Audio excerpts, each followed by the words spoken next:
How are you? So, in the last class, we saw a supplementary reader, right? Jim Corbett supplementary reader, and I hope that you read the story again.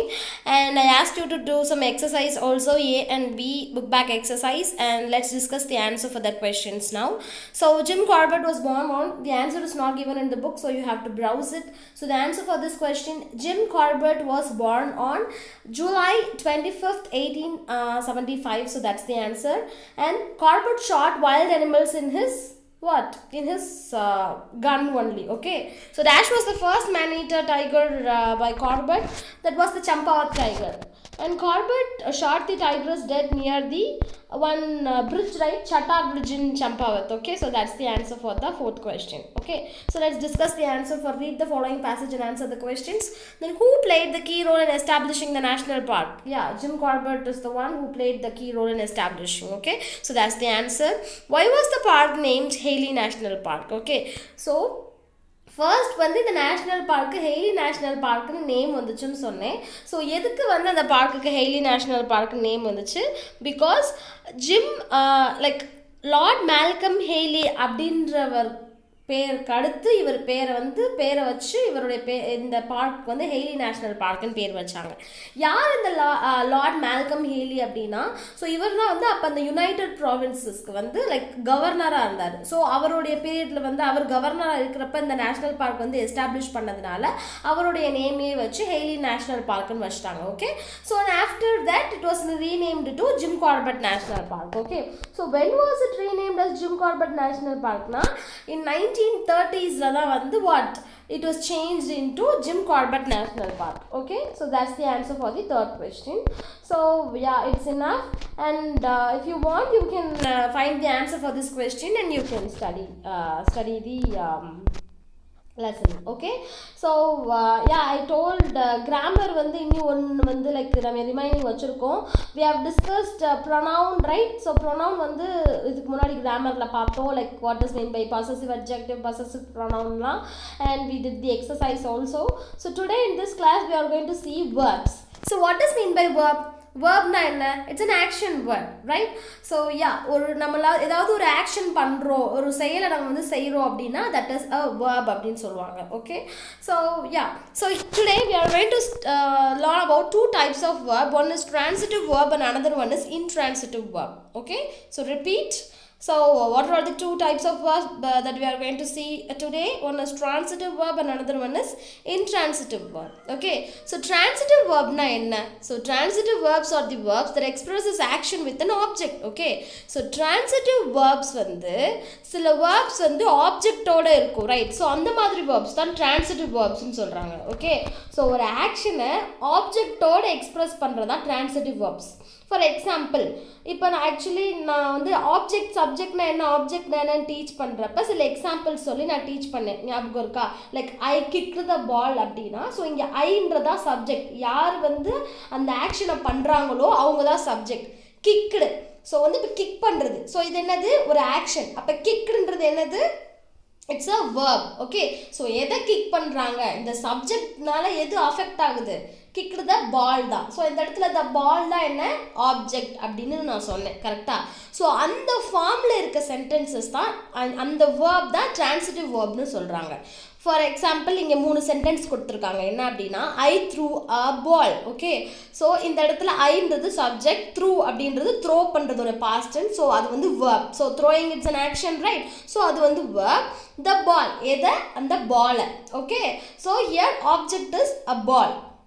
Okay, so இதே மாதிரி like ஆப்ஜெக்ட்னா என்னன்னு கிளியராக உங்களுக்கு புரிஞ்சிருக்கும். சப்ஜெக்ட்னால எது affect ஆகுதோ அந்த verb வந்து யார் பண்ணுறாங்கன்னு இல்லை, லைக் எந்த பொருளை வந்து லைக் பண்ணுறாங்களோ, ஸோ அந்த சென்டென்ஸ்க்கு ஏற்ற மாதிரி தான் மீனிங் சேஞ்ச் ஆகும். ஸோ டெஃபினட்டாக ஆப்ஜெக்ட்டுக்கு ஒரு டெஃபினேஷன்னு சொல்ல முடியாது. ஸோ யா, சப்ஜெக்ட்னால எது அஃபெக்ட் ஆகுதோ அந்த மாதிரி வந்து நம்ம பார்த்துக்கலாம். எக்ஸாம்பிள் சென்டென்ஸ் வச்சு உங்களுக்கு புரிஞ்சிடும். லைக் ஐ த்ரூ த பால்னா இங்கே த்ரூன்றது வேர்பு, த பால் ஸோ எது அப்படின்றப்ப the ball. Okay, so next sentence we beat.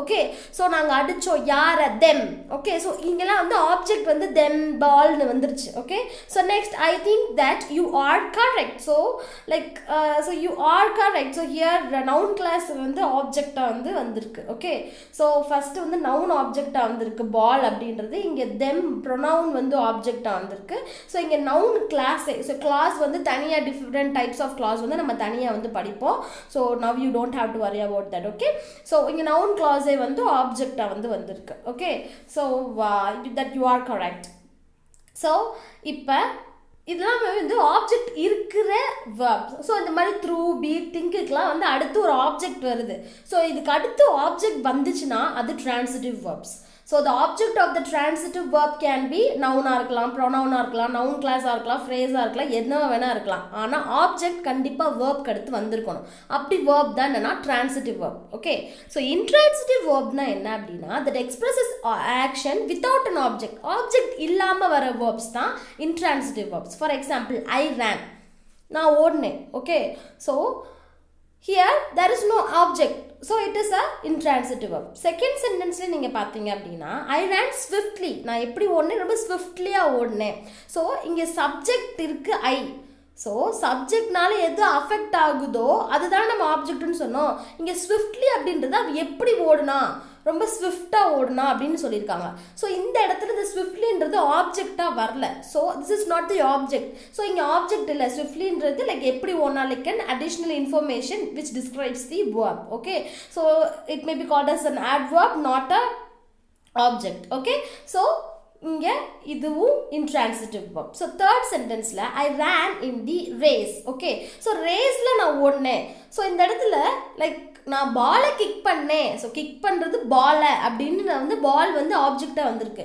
So I ரேன் இந்த ரேஸ்னால் நான் ரேஸில் ஓடினேன் இந்த இடத்துல ரேஸ்ன்றது ஆப்ஜெக்டாக we can consider so there is no object okay so it is at intransitive verb clear ஒரு சென்டென்ஸில் ஆப்ஜெக்ட் இருந்துச்சுன்னா அது வேர்ப்க்கு அப்புறம் ஆப்ஜெக்ட் இருந்துச்சுன்னா அந்த வேர்ப் வந்து லைக் ஒரு ஆக்ஷனை ஒரு ஆப்ஜெக்டோடு எக்ஸ்பிரஸ் பண்ணுச்சுன்னா அது ட்ரான்சிட்டிவ் வேர்ப் இல்லாட்டி அது இன்ட்ரான்சிட்டிவ் வேர்ப் ஓகே ஸோ இதில் உங்களுக்கு என்னென்னா நீங்கள் ஆப்ஜெக்ட் எதுன்னு கிளியராக கண்டுபிடிக்கணும் ஓகே ஸோ ஆப்ஜெக்ட் எதுன்னு எப்படி கண்டுபிடிக்கணும் அப்படின்னா சப்ஜெக்ட்னால அந்த ஆப்ஜெக்ட் அஃபெக்ட் ஆகிருக்க மாதிரி சென்டென்சஸ் வரும் okay so that is called as object that's all you can get the understanding about this okay so like so that is called as transitive verb and intransitive verb so நீங்க நிறைய examples பார்க்க உங்களுக்கு புரிஞ்சிரும் so here I threw the ball எது threw பண்ணாங்க ball okay so we called him okay so he was affected by us ஏன்னா நாங்க அவங்கள கூப்பிட்டோம் so அந்த சப்ஜெக்ட்னால இந்த him affect ஆயிருக்கு she sings a song so பாடுறாங்க எது song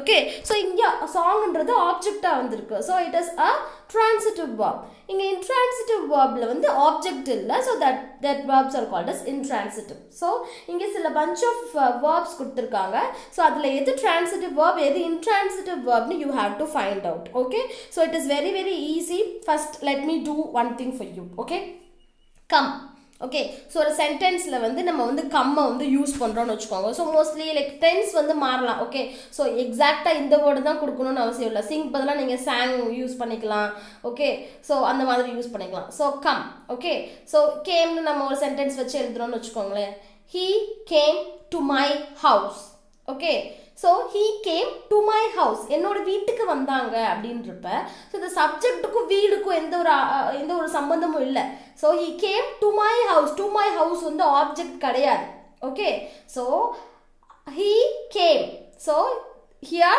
this verb does not give any object so it is an intransitive verb so come வந்து இங்க intransitive verb next வந்து buy okay so I bought a chocolate நான் எதை வாங்குறேன் chocolate வாங்குறேன் okay so here chocolate is a object so இது buy க்கு அப்புறம் இது like sentence form பண்றப்ப object வருது அப்ப buyன்றது என்ன it is a transitive verb okay so comeன்றது intransitive buyன்றது transitive ஏன்னா அதுக்கு அப்புறம் வந்து object வருது teach I taught a lesson okay I taught transitive verb and intransitive verb for you So நான் எதை டீச் பண்ணேன்? transitive verb and intransitive verb. That is an object. Okay, so நான் வந்து அதை teach பண்றேன்ல, so it is affected by the subject, right? That is an so it comes as an object here. So teach, learn, இதெல்லாமே என்னது? transitive verb. Okay, so அதே மாதிரி மீதி இருக்க இந்த verbலாம் transitive intransitive you have to find out. Very easy. அது ஒரு sentence make பண்ணி பாருங்க. அந்த verbக்கு அப்புறம் object வந்துச்சுன்னா அது transitive verb, object வரலைன்னா அது intransitive verb. Okay, clear? Okay, so that is the end of today's grammar, transitive verb and intransitive verb. And yeah, let's go into the next so any time nariya irukku, so let's move on to the next unit. So yeah, second prose, that is friendship. Okay, so let me ask you a question. Okay, do you have any childhood friend that are still strong today? Some people வந்து சின்ன வயசுல இருந்து நீங்க வந்து ஒருத்தவங்களோட ஃப்ரெண்டா இருப்பீங்க. Okay, now you are studying 8th standard, means from LKG or 1st standard onwards ரொம்ப வருஷமா நீங்க யார் கூடயாவது க்ளோஸ் ஃப்ரெண்டா இருக்கீங்களா? ஸ்டில் உங்களுடைய ஃப்ரெண்ட்ஷிப் வந்து ஸ்ட்ராங்கா இருக்கா அப்படின்னு क्वेश्चन கேட்டிருக்காங்க, லைக் வார்ம் அப் செஷன்ல. Okay, because this story is about, or this prose is about friendship. Okay, so do you make friendship with others easily? நீங்க சீக்கிரம் லைக் அடுத்தவங்களோட வந்து friends ஆயிருவீங்களா? Sorry. So share an incident that you remember proudly of your friends. Okay, sometimes உங்கள் friends வந்து உங்களுக்கு ரொம்ப help பண்ணியிருப்பாங்க.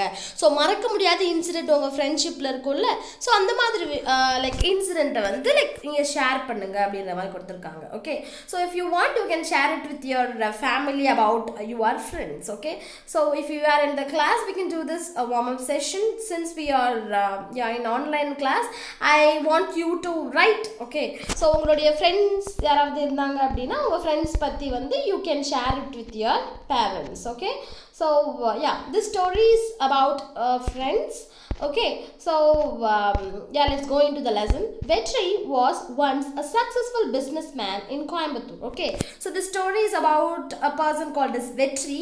So the Vetri அப்படின்றவர் வந்து கோயம்புத்தூர்ல ஒரு successful businessman-ஆ இருந்தார்.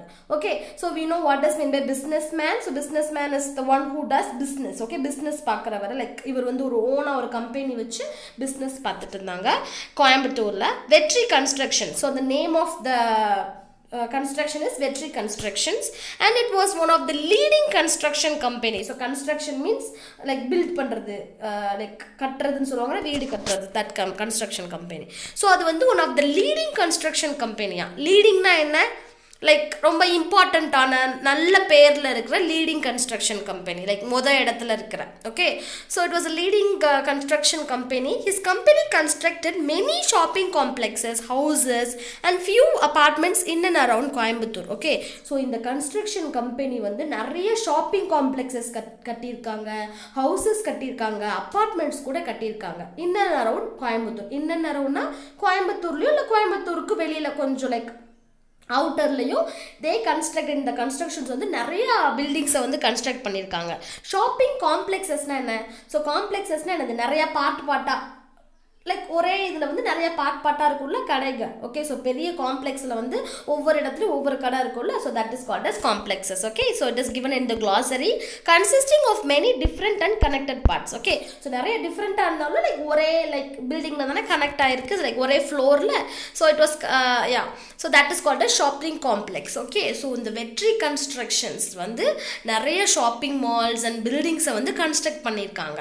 Everything vent well until his father tight. Okay, so அந்த பிஸ்னஸ் எல்லாமே ரொம்ப நார்மலாக தான் போயிட்டு இருந்துச்சு. பட் சடன்லி வெட்ரிஸ் ஃபாதர், அவங்க அப்பா வந்து he died, and after his father's death his brothers demanded to split the wealth as they wanted to start their business separately. Okay, so அவங்க லைக் அவங்க அப்பாவோட இறந்ததுக்கப்புறம் லைக் இவங்க பிரதர்ஸ் எல்லாம் வந்து நம்ம வெல்த்தை வந்து ஸ்ப்ளிட் பண்ணிடலாம், நாங்கள் தனியாக பிஸ்னஸ் பண்ண போகிறோம்னு சொல்லிட்டு என்ன பண்ணிட்டாங்க, அந்த சொத்தெல்லாம் ஸ்ப்ளிட் பண்ணி அவங்க தனியாக வந்து பிஸ்னஸ் பண்ண போகிறேன்னு சொல்லிட்டு they went. Demanded means they asked. Okay, so here demanded means ask authoritatively. authoritatively என்னது?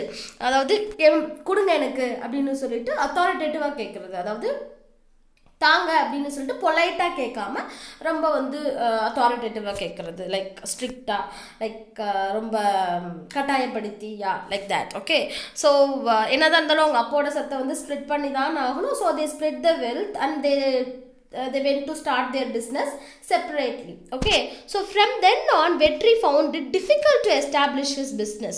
So அதுக்கப்புறம் வந்து என்னாச்சு அப்படின்னா அவரோட பிஸ்னஸை வந்து கரெக்டாக எஸ்டாப்ளிஷ் பண்ண முடியல. எஸ்டாப்ளிஷ் மீன்ஸ் நிலைநிறுத்தி வைக்க முடியல.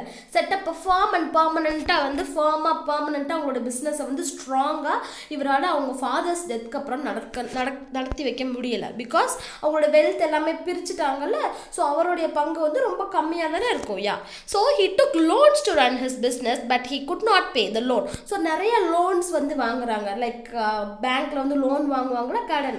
ஸோ அந்த மாதிரி லோன் வாங்கி he tried to build the company. So company வந்து இன்னும் கொஞ்சம் வந்து வளர்க்கறதுக்காக like he tried, but what happened, so he sold all his properties and paid the loan. But கடைசியில் வந்து அவரோட லோன் எதுவுமே பே பண்ண முடியல. ஸோ அதனால என்ன பண்ணிட்டாரு, அவர்கிட்ட இருக்க எல்லா ப்ராப்பர்ட்டியும் வித்துட்டு எல்லா கடனையும் அடைச்சிட்டார். Okay, so Vetri's family now lived in a very small home. So like வந்து இவங்க ரொம்ப பெரிய ஹோமில் வந்து இருந்தாங்க. என்னதான் கன்ஸ்ட்ரக்ஷன் கம்பெனி வச்சுருந்தாலும் அதுக்கப்புறம் வந்து லைக் எல்லா ப்ராப்பர்ட்டிஸையும் வந்து அவங்க வித்துட்டதுனால லைக் ஒரு சின்ன ஹோமில் தான் வந்து அவங்க வந்து இருந்தாங்க. Okay, so yeah, they felt very very bad. Vetri found a job and started to lead a normal life. Okay, so ஒரு பெரிய பிஸ்னஸ் மேனாக இருந்தவர் வந்து அவருடைய வேலையை வந்து விட்டுட்டு ஒரு நார்மலான லைஃப் வந்து லீட் பண்ண ஆரம்பிச்சிட்டாரு. ஓகே, ஸோ ஒரு ஸ்மால் ஹவுஸில். ஸோ அவர் தனியாக ஒரு சின்ன ஜாப் போயிட்டு நார்மலான லைஃப்பை லீட் பண்ணிட்டு இருந்தார். பட் ஸ்டில் அவருக்கு வந்து இந்த கன்ஸ்ட்ரக்ஷன் கம்பெனி வந்து ஆரம்பித்து அதை நல்லா நடத்தணும் அப்படின்ற அந்த பேஷன் வந்து அவருக்கு போகவே இல்லை. So but he always longed to start a new construction company. Okay, but he did not know how get money to start a company. So எப்படி வந்து லைக் பணம் வந்து வாங்குறது ஒரு கம்பெனி ஸ்டார்ட் பண்ணுறதுக்குன்னு இவருக்கு தெரியல. Because he already got loan. அப்புறம் லோன் வந்து ஆல்ரெடி வாங்கிட்டு கட்ட முடியாமல் வந்து ஒரு ப்ராப்பர்ட்டிலாம் வந்து செல் பண்ணுற மாதிரி ஆயிடுச்சு. So he don't want to take a risk. But யார்கிட்ட மணி கேட்குறதுன்னு இவருக்கு தெரியல. Okay, so no one was ready to lend him money. So யாருமே இவருக்கு வந்து லைக் லென் பண்ணுறதுக்கு, லென் மீன்ஸ் காசு கொடுக்கறதுக்கு வந்து ரெடியாக இல்லை. So one day, as he discussed with his wife said, why don't you ask your friend Asif? Okay, so அவங்க wife வந்து டிஸ்கஸ் பண்ணுறாரு இவர். ஓகே, என்ன பண்ணுறது நம்ம பணத்துக்கு அப்படின்னு சொல்கிறப்ப அவங்க ஒய்ஃப் வந்து உங்கள் ஃப்ரெண்ட் ஆசிஃப் இருக்கார்ல அவங்ககிட்ட கேட்க வேண்டியதானே அப்படின்னு சொல்லிட்டு ஒரு சஜஷன் கொடுக்குறாங்க. You often said that you were good friends. நீங்கள் அடிக்கடி வந்து நீங்கள் நல்ல ஃப்ரெண்ட்ஸ்ன்னு சொல்லிட்டு இருக்கீங்களா. ஸோ ஆசிஃப் வந்து லைக் கொஞ்சம் லைக் ரிச்சாக நம்ம செட்டில்டாக தானே இருக்காங்க. ஸோ அவங்கள்ட்ட நீங்கள் போய் மணி கேட்கலாமே அப்படின்னு சொல்லிட்டு ஹிஸ் ஒய்ஃப், வெட்ரியோட ஒய்ஃப் வந்து suggest பண்றாங்க. Vetri replied, yes, but he is in Chennai. He is very busy with his business. I don't think it would be easy to meet him. So அவன் வந்து ரொம்ப சென்னையில் இருக்கான், ரொம்ப பிஸ்னஸில் பிஸியாக இருக்கான், அவன் வந்து பார்க்குறது வந்து அவ்வளோ ஈஸி கிடையாது அப்படின்னு சொல்லிட்டு வெட்ரி வந்து ஆசிஃபை பற்றி சொல்கிறாங்க. Wife as why don't you give it a try?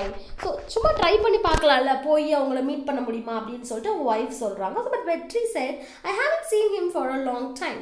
So long டைமாக வந்து லைக் அவன் ஃப்ரெண்டை பார்க்கவே இல்லை. எப்படி போய் இவர் வந்து லைக் பணம் கேட்பார் அவங்கள்ட்ட. So he is hesitating a bit. Okay, so what will he think of me if I ask him to help now? So ரொம்ப நாளாக பேசவே இல்லை, திடீர்னு போய் பேசின உடனே வந்து பணம் கேட்டால் லைக் என்னோட ஃப்ரெண்ட் என்னை பற்றி என்ன நினைப்பான் அப்படின்னு சொல்லிட்டு he is in a very confused state and he is hesitating a lot to go and ask money to his friend Asif. His wife said, then forget the idea to start a new business. அப்போ மறந்துடுங்க new business start பண்ணுற ஐடியாவை. நீங்கள் போய் கேட்கவும் மாட்டுறீங்க, then how can you build your own business அப்படின்னு சொல்லிட்டு his wife is telling. Okay, so Vetri after deep thought, so ரொம்ப டீப்பாக திங்க் பண்ணிட்டு he decided, ஸோ முடிவெடுத்துட்டாங்க என்ன போய் நம்மளோட ஃப்ரெண்டை வந்து மீட் பண்ணணும் அப்படின்னு சொல்லிட்டு he decided. Okay, he told his wife about his decision and took the next available train to Chennai. Okay, so அவங்க ஒய்ஃப்ட்ட வந்து அவர் எடுத்திருக்க முடிவை வந்து சொல்லிட்டு நான் வந்து நெக்ஸ்ட் அவைலபிள் ட்ரெயினை பிடிச்சி நான் வந்து சென்னைக்கு போய் நான் ஃப்ரெண்டை பார்க்க போகிறேன், போய் பார்த்து லைக் அவருடைய பிஸ்னஸ்க்கு வந்து மணி கேட்க போகிறேன், லைக் கடனாக கேட்க போகிறேன் அப்படின்னு சொல்லிட்டு he fixed his mind and he took a train and he went to Chennai. Okay, சென்னைக்கு அடுத்த நெக்ஸ்ட் ட்ரெயினே பிடிச்சி அவர் சென்னைக்கு போய் அவங்க ஃப்ரெண்டை பார்க்கறதுக்கு கிளம்பிடுறாரு. Okay, so do you want to know what happens next? We will discuss that in the next class. Okay, next இவர் ஃப்ரெண்டை போய் மீட் பண்ணாரா, அவங்க ஃப்ரெண்டை பார்க்க முடிஞ்சிச்சா, இல்லை ஃப்ரெண்ட் காசு கொடுத்து இவர் நெக்ஸ்ட் பிஸ்னஸை ஸ்டார்ட் பண்ணாரா, இது எல்லாத்தையுமே வந்து நம்ம நெக்ஸ்ட் கிளாஸில் பார்க்கலாம். Okay, so today we discussed about the grammar, transitive verb and intransitive verb, and we saw something like first section of the prose piece, friendship. Okay, So yeah, உங்களுக்கு transitive verb and intransitive verb நான் homework கொடுத்திருக்கேன். The like remaining verbsல எது transitive எது intransitive னு கண்டுபிடிக்கணும். So transitive verbனா ஒண்ணுமே இல்ல, like transitive verb are the verbs that express action with an object. Okay, ஒரு action express பண்ணுது எப்படி ஒரு object ஓட. But intransitive verb வந்து action வந்து object இல்லாம வந்து சொல்லும். Okay, so நீங்க இந்த கொடுத்திருக்க like wordsக்கு sentence form பண்ணி அந்த sentenceக்கு அந்த verbக்கு next object வந்துச்சுனா அது transitive, object வராம வேற like adverb or வேற ஏதாவது வந்துச்சுனா it's an intransitive verb. Okay, so find it out and write the answer. So we will discuss the answer in the next class. Okay students, and we will complete the prose also in the next class. Okay students, take care, do the homework.